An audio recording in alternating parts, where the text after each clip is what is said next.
Wasal fl-aħħar fażijiet tiegħu l-ewwel proġett internazzjonali tal-Eni Malta u tax-Shanghai Electric Power fil-Montenegro b'investiment ta' aktar minn 80 miljun euro. Il-proġett fuq waħda mill-muntanji ta' Mosura fil-Montenegro mistenni jibda jiġġenera 46 megawatt ta' elettriku minn 23 turbina tar-riħ tal-aqwa teknoloġija.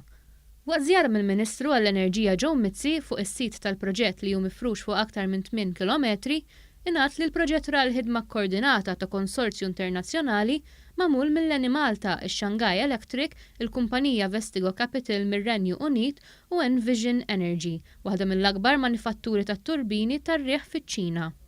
Id-direttur eżekuttiv responsabbli mill-proġett Li Jianchao qal li l-proġett ta' Mosura Wind Park beda f'Diċembru tas-sena li għaddiet u tqejjed ta' 23 turbina tar-riħ tlesta fl-ewwel ta' Awwissu ta' din is-sena.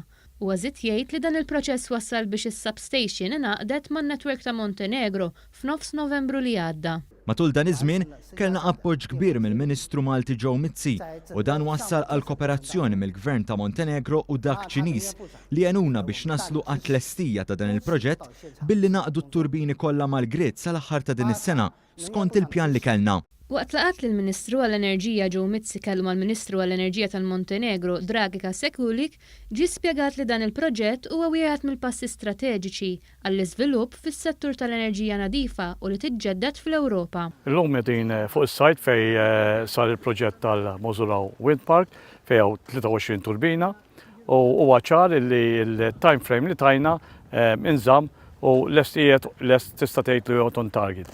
Issa li jonqos huwa li jibda l-proċess tekniku biex jiġi kommissjonat biex imbagħad niftħuh mod uffiċjali. Mal-Ministru tkellimna wkoll xi affarijiet żgħar pendenti biex imbagħad naslu biex dan il-proġett jiġi inawgurat uffiċjali u allura anke l-Prim Ministru Joseph Muscat jitla biex ikun jista' jiftħu uffiċjalment dan il-proġett ukoll. Il-Ministru Mizzi qal li dan il-proġett mhux biss se jħalli effett pożittiv fuq il-Montenegro bit-tnaqqis fl-emissjonijiet, iżda se jkompli jgħin biex l-Eni Malta ttejjeb il-qagħda finanzjarja tagħha.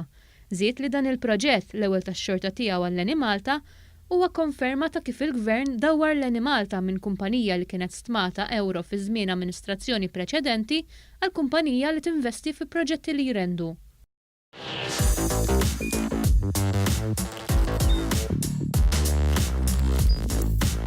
Idħol fuq one.com.mt u hemmhekk tista' tara l-programmi kollha li jxandru fuq One permezz ta' One Play.